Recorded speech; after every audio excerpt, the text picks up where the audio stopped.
व्यासपीठावरती उपस्थित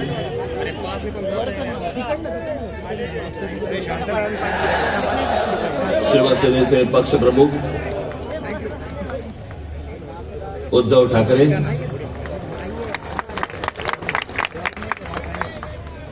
राष्ट्रवादी काँग्रेसचे नेते जयंतराव पाटील, इतर सर्व मान्यवर आणि माझ्या जमलेल्या तमाम मराठी बांधवांनो, भगिनींनो आणि मातांनो,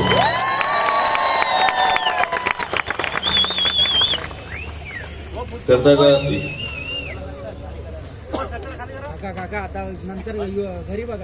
या व्यासपीठावरती मी माननीय बाळासाहेबांबरोबर लहान असताना अनेकदा आलो. शिवसेना पक्षाची स्थापनाच या शिवतीर्थावरती झाली. त्यावेळेला माझे आजोबा प्रबोधनकार ठाकरे हे देखील इथे उपस्थित होते.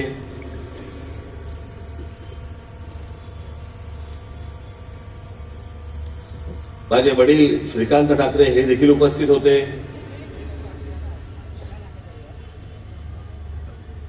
आमची माँ ही देखील उपस्थित होती.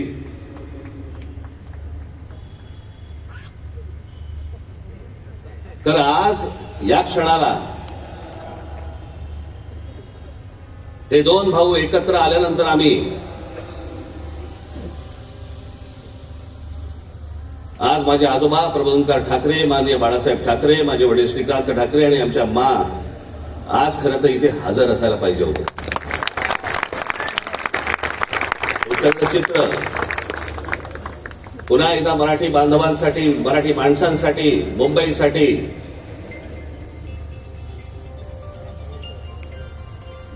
हा आम्ही दोन भावांनी उभारलेला हा सगळा लढा इथे नसले तरी वरून पाहत असतील.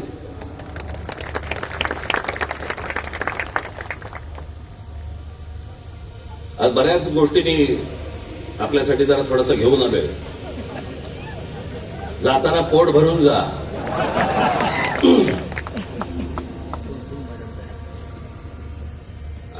अनेक सामाजिक संस्था आहेत, मराठीवरती काम करणारे आहेत, अनेक लोक आहेत, ज्या लोकांनी अनेक दिवस आवाज उठवला या सगळ्या विषयात. मी सर्वप्रथम त्यांचे मी आभार मानतो. दीपक पवार आहेत, त्यांच्याबरोबरचे अनेक सहकारी आहेत, त्यांचे आभार मानतो. अनेक टेलिव्हिजन चॅनलचे आणि वर्तमानपत्रांचे संपादक आहेत, पत्रकार आहेत, त्यांनी गेले काही दिवस जी आम्हाला साथ दिली त्याबद्दल त्यांचेही मी मनापासून आभार मानतो.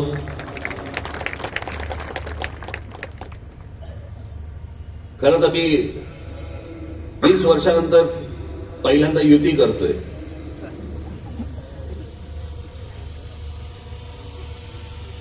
आणि त्याच्यामुळे अनेक या युतीच्या सगळ्या अख्ख्या प्रोसेसमध्ये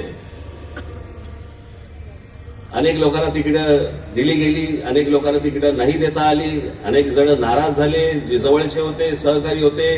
काही जणांना वाटलं दुसऱ्या पक्षात जावं, काही नाराज झाले, काही रागावले, काही गोष्टी झाल्या, होतात. त्याला काय आमच्या पण हातात काही गोष्टी नसतात. पण त्यांना दुखवणं हा काही आमचा हेतू नव्हता. पण तरी मी त्या सर्वांची जर दुःखी झाले असतील, नाराज झाले असतील, त्या सर्वांची मी दिलगिरी व्यक्त करतो.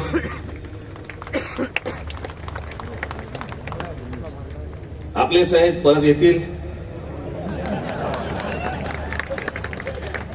कारण जे आता आहेत तेच कुठे जातील माहित नाही. त्याच्यामुळे ते गेलेले आहेत ते येतीलच परत.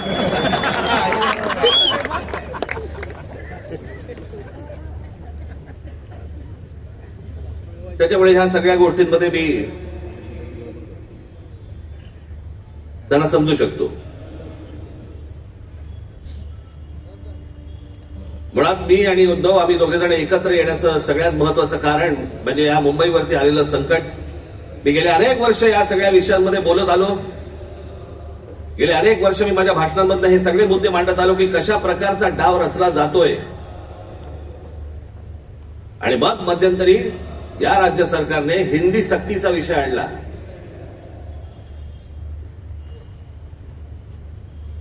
आणि त्यावेळेला मग मीही कडाडलो, उद्धवही कडाडला. आणि त्या सगळ्या ह्याच्यामध्ये त्याच्या अगोदरच माझी एक मुलाखत झाली, त्याच्यामध्ये मी सांगितलं होतं की कुठच्याही वादापेक्षा आणि कुठच्याही भांडणापेक्षा महाराष्ट्र मोठा आहे.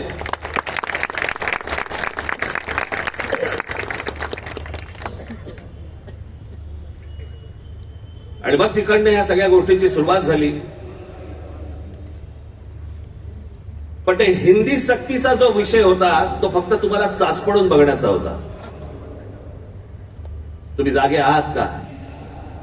मराठी माणूस महाराष्ट्रामधला मुंबईमधला जिवंत आहे का? हे फक्त चाचपड नव्हतं तुम्हाला.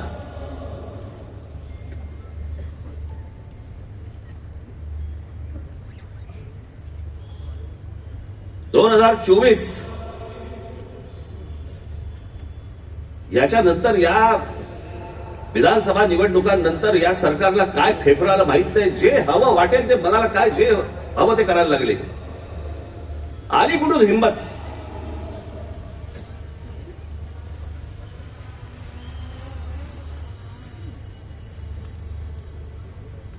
कोणाला विचारायचं नाही. काही जनता बिनता लोक बिक काही नावाची काही गोष्टच नाही. बस आम्हाला वाटलं म्हणून आम्ही केलं.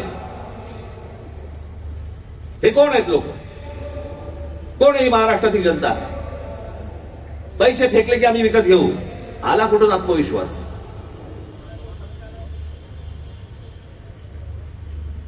इतकी वर्ष मी आता राजकारण बघतोय.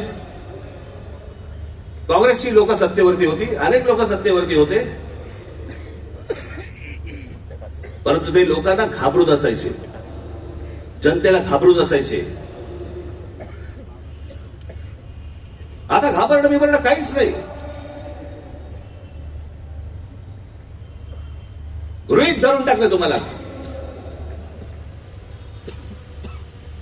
कुठून येतात मतं, ह्याच्याकडे कशी येतात, काय येतात, याचा लढा तर बाकीच्या ठिकाणी सगळ्या ठिकाणी सुरूच आहे. ते बोगस वोटर आणि ते ईव्हीएम मशीन पासून सगळ्या गोष्टी सुरू आहेत. पण ह्याच्यामध्ये सगळ्यात महत्वाची गोष्ट बघा, आता उद्दामपणा कुठपर्यंत गेला यांचा. अकोटमध्ये भाजपने एमआयएमशी युती केली. बदलापूरमध्ये भाजपने काँग्रेस बरोबर युती केली. 66 जण बिनविरोध निवडून आले. बिनविरोध म्हणजे तिकडच्या मतदारांचा अधिकारच काढून टाकला. ते मतदानच नाही करू शकत. आज 66 आहेत. हे पुढे आकडे वाढत जाणार. त्याला कळलंय की काय प्रकारचे आपण कशा प्रकारे लोकांना विकत घेऊ शकतो. वाईट या गोष्टीचं वाटतं विकले जातात. तुळजापूरमध्ये विनोद गंगणे नावाचा एक ड्रग्ज मधला रॅकेट मधला एक माणूस, ड्रग्ज रॅकेट मधला, त्याला भाजपने तिकीट दिलं. ड्रग्ज विका, काही विका, पुढच्या पिढ्या बर्बाद करा, काही फरक पडत नाही. पण ड्रग रॅकेट मधला एक माणूस, त्याला भारतीय जनता पक्षाने तिकीट दिलं तुमच्या नाकावर टिचून. आता बदलापूरला तुषार आपटे, बलात्काराच्या केस मधला आरोपी, बलात्काराच्या, सगळ्यांना माहितीये, नगरसेवक केलं. लहान मुलींच्या वरती बलात्काराचा आरोप असलेला माणूस, त्याला भारतीय जनता पक्षाने नगरसेवक. आली कुठून हिंमत?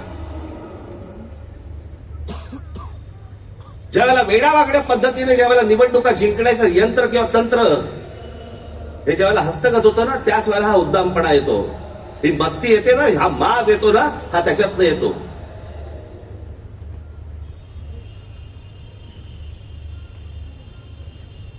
अख्खी मुंबई विकायला काढली, अख्खा महाराष्ट्र विकायला काढला, अख्खा देश विकायला काढला.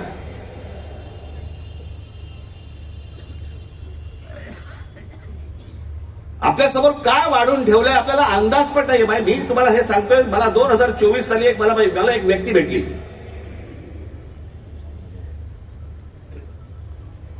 लोकसभेच्या निवडणुका झाल्यानंतरची गोष्ट सांगतोय. आणि त्यांनी मला जी माहिती दिली, आणि ती माहिती दिल्यानंतर माझे सगळे लोक, माझे काय रिसर्च टीम सगळी जी काही कामाला लागली, ते जे काही झालंय ते आज मी तुम्हाला इथे दाखवणार आहे.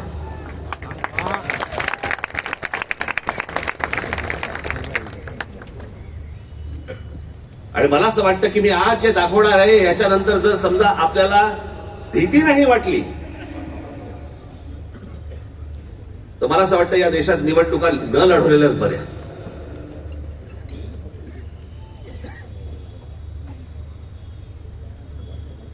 म्हणजे आता साधी गोष्ट, तुम्ही फक्त तुम्हाला 2014 नरेंद्र मोदी पंतप्रधान झाले त्या वेळेला, हे मला आता 24च्या नंतर आता हे पुढे सगळं समजायला लागलं. या गेल्या वर्षी 24 नाही, हो 24 नंतर साधारणपणे विधानसभा निवडणुकांच्या आसपास मला या सगळ्या गोष्टी आमच्या रिसर्च टीम मध्ये यायला लागल्यावरती मला धक्का बसायला लागला. कारण आपण असे बघतच नाही कधी, आपण डोळे झाक करत बसतो आणि नक्की काय खणलं जाते आपल्या खालून आणि आपल्याला माहितीच नाही. याचं कारण अनेक हिंदी इंग्रजी टेलिव्हिजन चॅनल सगळं ब्लॉक करून टाकले. कोणी काय तुम्हाला दाखवणार पण नाही. दाखवलं की वर्ण फोन येतो, वर्ण दट्ट्या येतो, जाहिराती बंद करून टाकू. मी आता फक्त एक पहिला मॅप मी तुम्हाला भारताचा दाखवतो, 2014चा. दाखवा रे.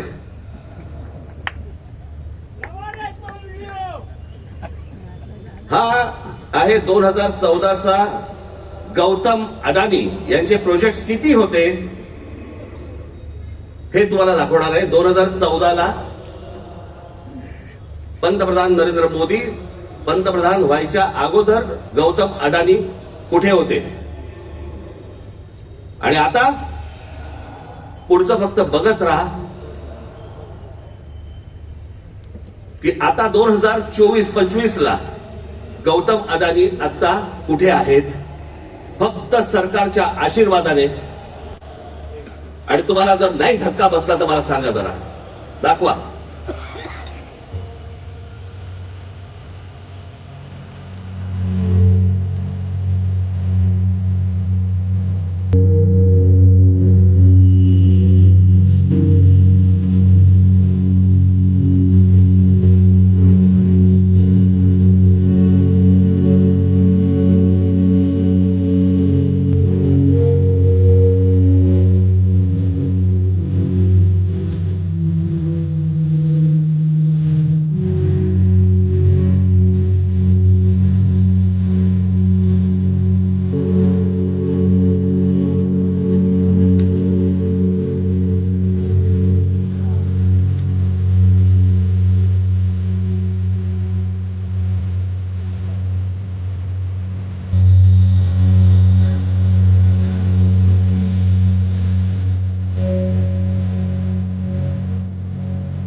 हे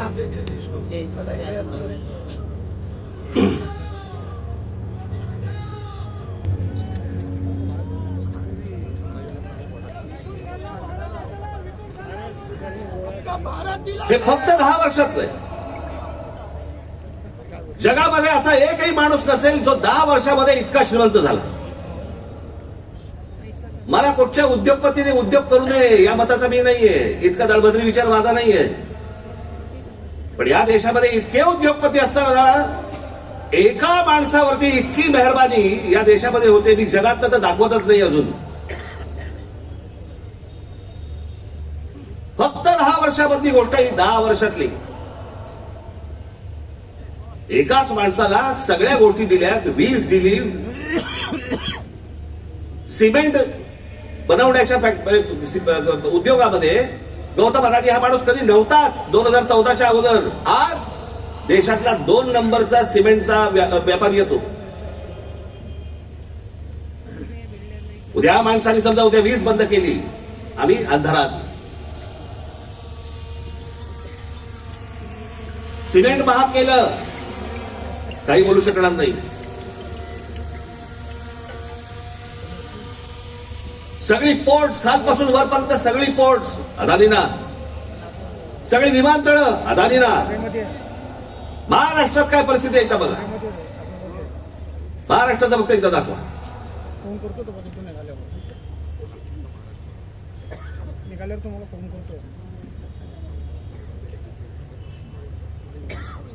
महाराष्ट्रामध्ये फक्त एका ठिकाणी 2014ला फक्त गौतम अदानी एका ठिकाणी आहेत उद्योग.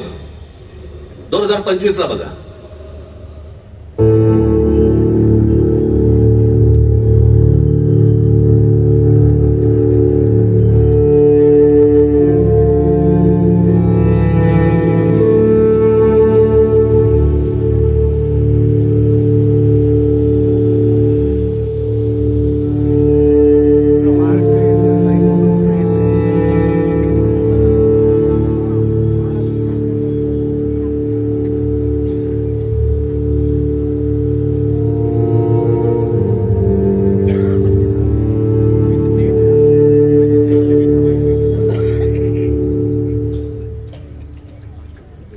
ही महाराष्ट्राची स्थिती.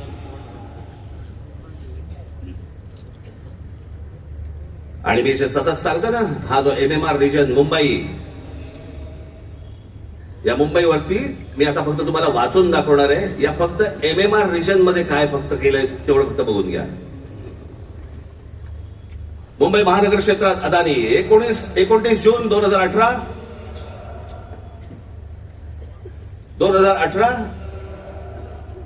रिलायन्स इन्फ्रास्ट्रक्चर कंपनी ताब्यात मुंबई वीज पुरवठा क्षेत्रात प्रवेश. एप्रिल 2021 नवी मुंबई विमानतळाच्या कामाला सुरुवात. 2021 मुंबई आंतरराष्ट्रीय विमानतळ ताब्यात. अंधेरी पश्चिम येथील आरटीओची जमीन अदानी यांना 5,000 कोटींना. ऐरोली इथे डेटा सेंटरसाठी 92 एकर जमीन 1,500 कोटींमध्ये. धारावी पुनर्विकास प्रकल्प अदानींना. महाराष्ट्रात स्मार्ट वीज मीटर बसवण्यासाठी 13,888 कोटींचं कंत्राट. भांडूप कल्याण इथे मीटर्स बसवली जाणार. मुंबई आणि नवी मुंबईत हायर स्केल डेटा सेंटर सुरू करण्यासाठी महाराष्ट्र सरकारशी 15,000 कोटींचा सामंजस्य करार. मेट्रो मोनोरेल यांना अदानींचा वीज पुरवठा. सांताक्रूज आणि विलेपार्ले परिसरात केंद्र सरकारच्या विमानतळ संरक्षण दलाच्या जागांवरती 80,000 झोपडपट्ट्यांचा विकास अदानी करणार. पनवेलमध्ये टॉवर्स सेमी कंडक्टर कंपनी आणि अदानी समूह यांच्या प्रकल्पाला महाराष्ट्र सरकारची मान्यता. $10 अब्ज गुंतवणुकीचा अंदाज.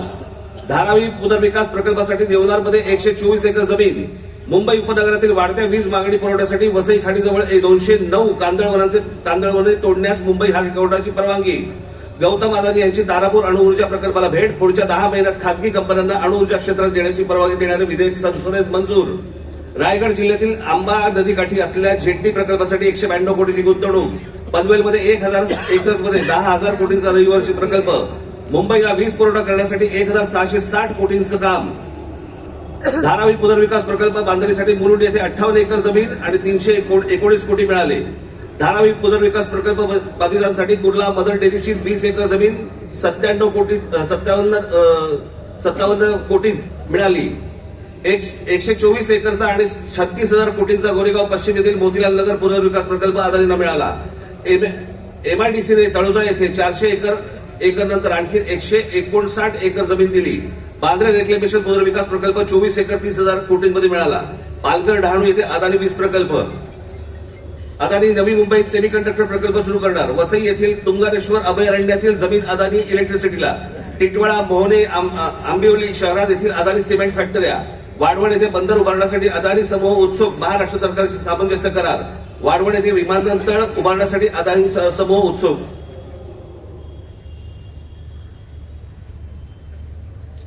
हे मी तुम्हाला सांगतोय ना, हे कशा प्रकारे तुम्हाला आवडलं जात आहे याचा काही आपल्याला अंदाज, आपल्याला कळतंय हे काय चाललंय. आता हा सगळा वाढवणला आता बंदर येत आहे म्हणून मी म्हटलं बंदर येत असेल चांगली गोष्ट आहे. महाराष्ट्रात बाजूला विमानतळ कशासाठी तर म्हणे मुंबई विमानतळावरचा सगळा कार्गो तिकडे देणार. आणि नवी मुंबई विमानतळ जे बांधलंय इथून इंटरनॅशनल आणि डोमेस्टिक या आपल्याकडच्या इकडच्या विमानतळावरनं छत्रपती शिवाजी महाराज आंतरराष्ट्रीय विमानतळावरनं डोमेस्टिक आणि इंटरनॅशनल नवी मुंबईला नेणार. ही प्रोसेस हळूहळू सुरू झालेली आहे. आणि पुढे हा संपूर्ण विमानतळ विकायला काढणार. या शिवाजी पार्क मैदान एवढी जवळपास 50 ते 60 शिवाजी पार्क मैदान बसतील एवढा प्लॉट आहे तो. धारावीला लागून अशी नाही ना मुंबई आम्हाला मिळवत आहेत. आम्ही बदा पैसे होतो, जमिनी विकत घेतो, जमिनी सगळ्या काढून घेतो. आणि इकडच्यांचं काय घेऊन बसलोय आपण, या सरकारमध्ये बसलेत त्यांचं. ते काहीतरी करू शकतात का? काहीच नाही करू शकत. ते मागे एक उदाहरण दिलं होतं ना, बादशाच्या हातावरचा ससाणा असतो नाही का, जो ससाणा पक्ष्यांनाच मारून आणतो. स्वतः पक्षी आहे पण तो पक्ष्यांनाच मारून आणतो. पु ल देशपांडेचं एक फार छान वाक्य आहे की स्वकीयांचा घात करणारी औलाद ही काय फक्त पक्षांमध्ये नसते. मला तर आता कळले राजकीय पक्षांमध्ये आली आहे.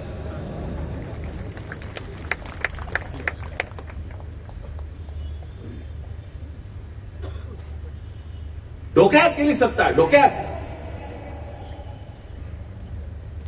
हा जो भूगोल आहे ना, हा भूगोल नीट समजून घ्या. हे वाढवण बंदरापासून तिकडे वरती जे आहे ना त्याला लगेच लागून गुजरात आहे. यांचं पहिल्यापासूनचं डोक्यामध्ये जे होतं ना की मुंबई गुजरातला न्यायची.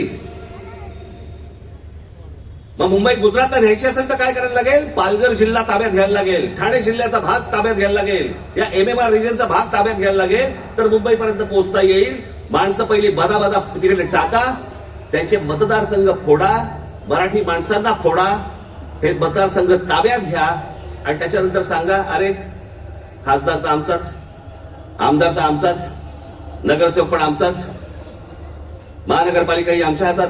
हे सगळं करून मुंबई गुजरातला कशी जोडता येईल याच्यासाठीचे हे सगळे लॉंग टर्म प्लॅन सगळे सुरू आहेत. आणि आम्ही बेसावत, आमच्यामध्ये जातीपातीमध्ये भांडणं लावली जात आहेत.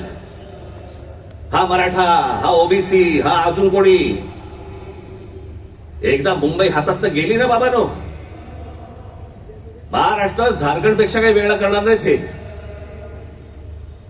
मुंबई ही तुमची राजधानी आहे, मुंबई ही तुमची ताकद आहे.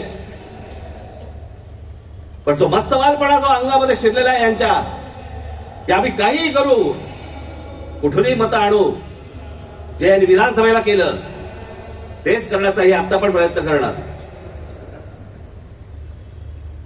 आमच्यावरती भ्रष्टाचाराचे आरोप करतायत. काय बोलताय काय तुम्ही? देवेंद्र फडणवीस ज्यावेळेला मुख्यमंत्री होते त्यावेळेला यांनी छगन भुजबळांना जेलमध्ये टाकलं होतं, हो की नाही? आता मांडीला मांडी लावून बसलेत. अजित पवारांचे बैलगाडीभर पुरावे घेऊन गेले होते.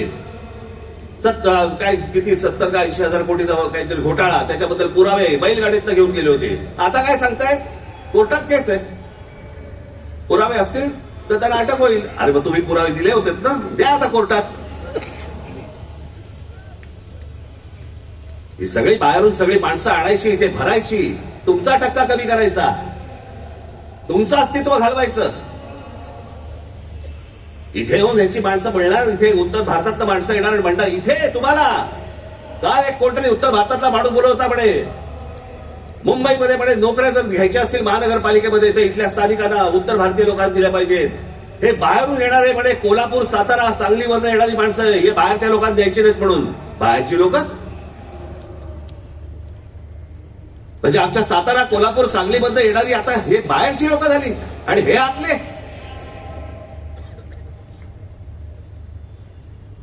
कृपाशंकर सिंग सारखा माणूस यांचा नेता भारतीय जनता पक्षाचा, तो म्हणतो काय उत्तर भारतीय महापौर करू. त्यांची हिंमत कशी होती हो बोलायची. आपण जाऊन बोलू शकतो का तिकडे?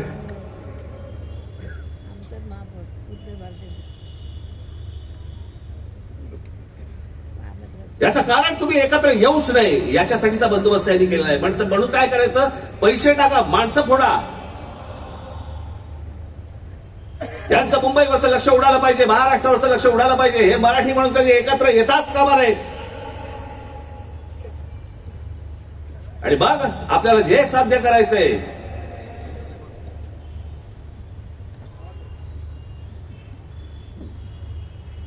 जी लोक येत आहेत ती लोक तुमच्यावरती उड्या मारतायत. वाटतेल ते बोलतायत तुम्हाला. मुंबईमध्ये, महाराष्ट्रामध्ये तुम्हाला घरं नाकारली जात आहेत. काल परवाकडे कोणतरी एक तामिळनाडूमधून रसमलाई आली होती.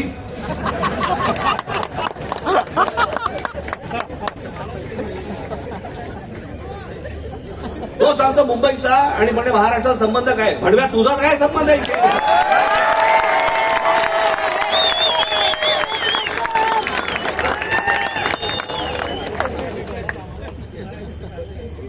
यांच्यासाठीच माननीय बाळासाहेब बोलले होते, हटाव लुंगी आणि बजाव पुंगी.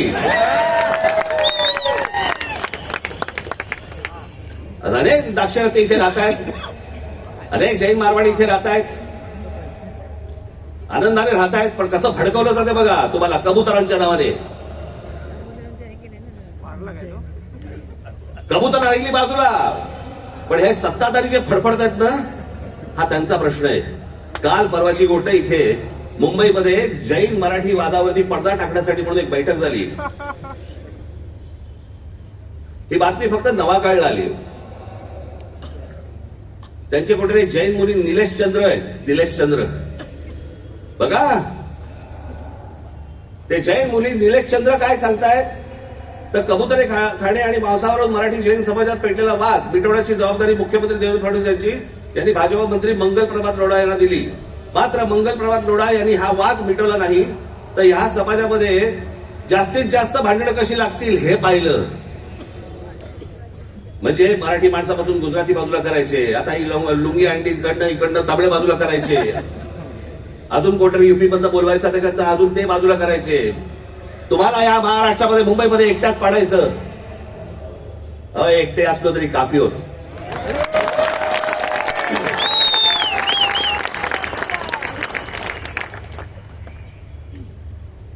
नको त्या वादात जाऊ नका. आमच्या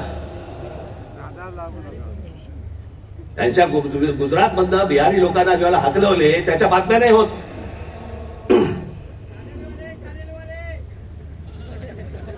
ज्याने बिहारी लोकांना तिकडनं हकलवले, जवळपास 10 का 20 हजार लोकांना हकलवून दिले बिहारमधनं, भारतीय जनता पक्षाने त्याला तिकीट दिलं, निवडणुकीचं तिकीट दिलं.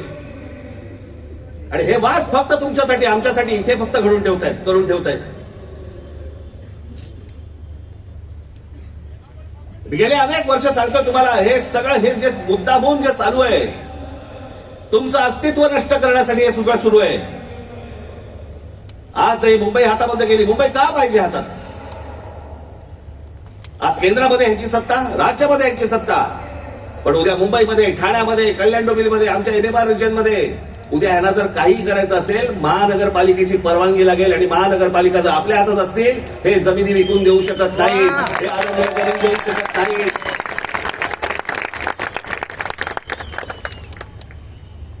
ही गोष्ट ते करूच शकत नाहीत.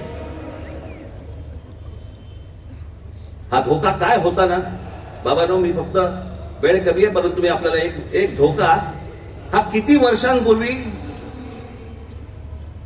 आमच्या बाबासाहेब आंबेडकरांनी, आमच्या बाबासाहेबांनी मांडलेला तुम्हाला फक्त एक गोष्ट वाचून दाखवतो, जी मी 2008 ला वाचून दाखवली होती. बाबासाहेबांनी काय त्यावेळेला मांडलं होतं हे तुम्हाला आज कळेल. मी काय सांगतोय तुम्हाला ते. उत्तर प्रदेश आणि बिहार यांच्यासारखी राज्य निर्माण करून हे बघा, हे पुस्तक आहे भाषिक राज्य पुनर्रचना मीमांसा. आपल्याला कुठे मिळालं तर आपण जरूर वाचा. उत्तर प्रदेश आणि बिहार यांच्यासारखी राज्य निर्माण करून राज्य पुनर्निर्माण मंडळाने केवळ तौलनिक विषमता निर्माण केली एवढेच नव्हे तर उत्तर भारत आणि दक्षिण भारताचे दोन तट निर्माण केले. उत्तर भारतात हिंदी भाषेचं प्राबल्य आहे, उलट दक्षिण भारतात हिंदीशी संबंध नसलेल्या भाषा बोलल्या जातात. मला खरं तर आपल्याला सांगायचं आहे की युपीच्या आणि बिहारच्या लोकांनी पहिल्यांदा नीट समजून घ्या, बाबांनो, हिंदी ही तुमची पण भाषा नाही. युपीच्या लोकांची भोजपुरी भाषा आहे, बिहारच्या लोकांची मैथिली भाषा आहे, अवधी भाषा आहे. हिंदी भाषा तुमची पण नाहीये. माझा कुठच्या भाषेवर राग नाही, परंतु तुम्ही आमच्यावरती लादणार असाल तर लाथच मारू. हिंदी भाषिकांची संख्या किती मोठी आहे याची बहुतेक कोणाला दखल नाही. भारताच्या एकूण लोकसंख्येच्या 48% लोकसंख्या ही हिंदी भाषिकमध्ये त्या भागाची आहे. माझ्याकडे घटना निर्मितीचे काम होते त्यावेळी एक गुपित घटना मी नमूद करू इच्छितो. अर्थात गुपित भंगाचा आरोप माझ्यावरती येणार नाही अशी अपेक्षा आहे. काँग्रेस पक्षाच्या एका बैठकीतील हे गुपित आहे. हिंदी ही राष्ट्रभाषा म्हणून स्वीकारण्यासंबंधी ही चर्चा होती. घटनेचे 115वे कलम राष्ट्रभाषेसंबंधी आहे. या कलमावरती जेवढी गरमागरम चर्चा व्हायला झाली तेवढी इतर कोणत्याही कलमावरती झाली नाही. प्रदीर्घ चर्चेनंतर हे कलम मतास टाकले आणि काय आश्चर्य, 78 विरुद्ध 78 असे मतदान झाले. कुठलाच निर्णय घेणे शक्य झाले नाही. या वस्तुस्थितीमुळे दक्षिण भारताचा उत्तर भारतावरती किती कटाक्ष आहे हे तुमच्या लक्षात येईल. उत्तर भारत संलग्न झाला आणि दक्षिण भारत विच्छिन्न राहिला आणि राजकारणात हिंदी व उत्तर भारताचे वर्चस्व असेच चालू राहिले तर परस्पर द्वेषभाव निर्माण झाला नाही तरच नवल. केंद्रीय सरकारात एका राज्याला दुसऱ्या राज्यावरती अशा आगंतुकपणे वर्चस्व चालू देणे धोक्याचे आहे. घटक राज्ये समतोलाची राखण्यास केंद्रीय शासनामध्ये काही तरतूद नसल्यामुळे नवनिर्मित बिजोड राज्यांमुळे 5 प्रदेशांखेरीज इतर राज्यात अविश्वास आणि असंतोष निर्माण होईल. सध्याच्या केंद्रीय शासन पद्धतीमुळे भारताच्या राजकारणात उत्तर प्रदेश इतर राज्यांहून प्रबळ ठरेल ही भीती केवळ दक्षिण भारतीयांचीच नसून पंजाब, बंगाल व इतर राज्यांनी व्यक्त केलेली आहे आणि ही भीती निराधार आहे असे कोणीही छातीरोटपणे सांगू शकत नाही. या भीतीचे निराकरण केले नाही आणि आता विशेष उपाययोजना केली नाही तर ही भीती राष्ट्रीय ऐक्यास घातक ठरल्याशिवाय राहणार नाही. हे सत्य कोणीही लपवू शकत नाही. आमच्या परमपूज्य डॉक्टर बाबासाहेब आंबेडकरांनी तेव्हा लिहून ठेवलंय की हे किती घातक आहे ते. हे काय चाल चालू आहे तुमच्या विरोधात, हे काय प्रकारचं षडयंत्र सुरू आहे. जो इतका बलवान महाराष्ट्र, इतका सुसंस्कृत महाराष्ट्र, या देशाला दिशा दाखवणारा महाराष्ट्र, सगळ्या बाजूनी संपन्न असा महाराष्ट्र, हे सगळ्या बाजूनी येत आहेत आणि महाराष्ट्र आणि तुम्हाला फक्त इथे तुमचे चावे घेत आहेत. तुम्हाला उद्ध्वस्त करायचं आहे ना. उठा या जमिनीवरनं, निघा इथून, आम्ही येत आहोत. काल परवाकडेच मी एका चॅनलला सांगितलं, हिरे असतात, मोती असतात, सोनं असतं, चांदी असते, अजून काही मौल्यवान गोष्टी असतात. फक्त जमीन या एकाच गोष्टीला रिअल इस्टेट म्हणतात, खरी संपत्ती. दुसऱ्या कोणत्याही गोष्टीला रिअल इस्टेट म्हटलेलं नाहीये, फक्त जमिनीला रिअल इस्टेट म्हटलंय. कारण ती तुमची संपत्ती आहे. तुमच्या पायाखालची जमीन आणि तुमची भाषा ही मेली की तुमचं अस्तित्व संपलं. तुम्ही कोणी नाही आहात. जगात अनेक देश, अनेक लोक, हे भाषा संपली, देश गेला, जमीन गेली म्हणून संपले. हाच डाव त्यांचा आहे. वेगवेगळ्या मार्गाने येत आहेत आणि वेगवेगळ्या मार्गाने तुमच्यावरती आक्रमण करतायत आणि तुम्हाला सांगतायत निघून जा इथनं. संयुक्त महाराष्ट्राच्या वेळेला देखील विरोध करणारे या मुंबईमध्ये अनेक धनिकच होते, गुजराती होते पण धनिक होते. आज पण तेच चालू. आणि आज हे संकट त्यावेळेला इतकं नव्हतं, पण आज खरं तर तुमच्या उंबरठ्यावरून वरती येऊन उभं आहे. कधी तुमच्या दरवाज्यावरती टकटक होईल तुम्हाला पण कळणार नाही. कधी तुम्हाला इथनं बाहेर काढतील तुम्हाला कळणार पण नाही. आज मुंबई, उद्या ठाणा, कल्याण डोंबिवली, सगळे सगळे भाव, उद्या पुणा, नाशिक, जे जे चांगलं आहे, आज कोकण पट्टी अख्खी रिकामी करतायत. जमिनीच्या जमिनी विकत घेतल्या जात आहेत. मी त्यावेळेला त्या बुलेट ट्रेनला विरोध केला होता. आजही माझा विरोधच आहे. कुठे चालली आहे बुलेट ट्रेन? बुलेट ट्रेन फक्त बघा, ही बुलेट ट्रेनचं स्टेशन, शेवटचं स्टेशन गुजरातमध्ये चाललंय, जिकडे गिफ्ट सिटी उभी केली आहे. Gift city Ahmedabad bullet train station पासून 90 किलोमीटरवर डोलेरा नावाचं एक पूर्ण नवीन शहर बसवलं जातंय. डोलेरा नावाचं एक पूर्ण नवीन हे शहर 903 स्क्वेअर किलोमीटरचं आहे, म्हणजे मुंबईपेक्षा 1.5 मोठं. आणि तिथे वेदांत आणि फॉक्सकॉनची 1.5 लाख करोडची सेमी कंडक्टर प्रोजेक्ट्स येत आहेत.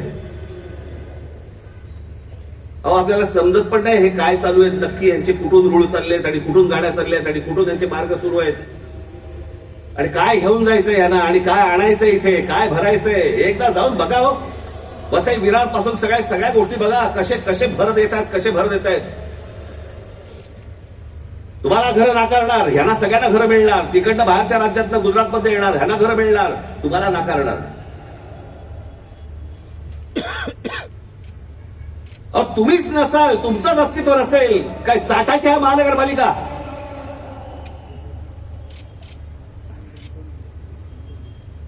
काय उपयोग आहे या गोष्टींचा? आम्ही भले आमच्या वचननाम्यामध्ये सांगितलेल्या अनेक गोष्टी आहेत ज्या उत्तम करू, उत्तम शहर करू, चांगल्या गोष्टी करू. मला असं वाटतं उद्धव ठाकरे आपल्या भाषणामध्ये या गोष्टी सांगतीलच. अरे पण तुम्ही असायला पाहिजेत ना त्याच्यासाठी. तुमची काय किंमत करून ठेवली आहे लोकांनी? कोण महाराष्ट्रामधला मराठी माणूस पैसे फेकले की विकला जातो? ही आपली किंमत. आणि ही बोली लावणारे कोण? आमचेच. दुसऱ्यांच्या हातावरती बसून त्यांचा उद्देश साध्य करण्यासाठी आमचे लोक हे आमच्या लोकांना फोडतायत. काय दुर्दैव आहे बोला. अशा परिस्थितीमध्ये ही आजची निवडणूक होते. ही मराठी माणसासाठी शेवटची निवडणूक आहे. आज जर चुकलात कायमची मुकलात म्हणून समजा. आज जर तुमच्या हातात ही शहरं गेली, त्यांच्या हातामध्ये गेली, उद्या राजानं मारलं आणि पावसानं झोडलं, तक्रार कोणाकडे करायची? आज इतर राजकीय पक्षांमधले पण जे मराठी लोक आहेत, माझं त्यांनाही आव्हान आहे, सोडा ते सगळं. या मराठी माणसासाठी एक व्हा, या मुंबईसाठी एक व्हा, या महाराष्ट्रासाठी एक व्हा.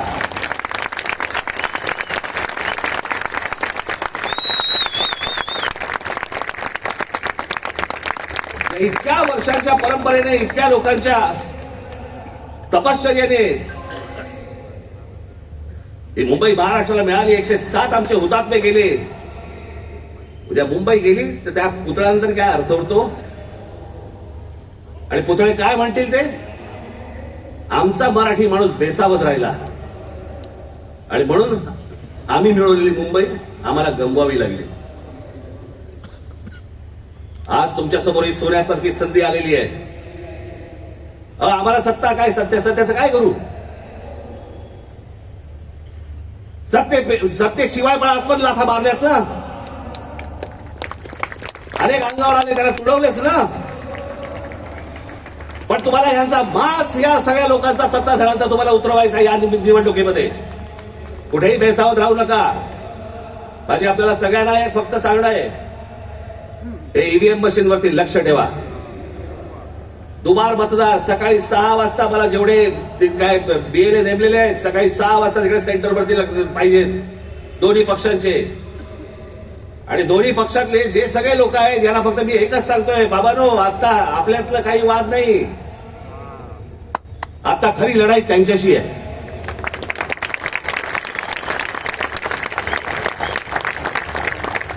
आपण भांडत राहावं हेच त्याला पाहिजे. त्यांना जे हवं ते आपण नाही द्यायचंय. आपल्याला जे हवं तेच आपण केलं पाहिजे. आणि म्हणून तिकडे आपल्याला जाता ते एवढंच सांगेन की सतर्क राहा, बेसावत राहू नका. आणि जर दुबार मतदार जर तिकडे आला, सकाळी 7 वाजता फोडून काढा.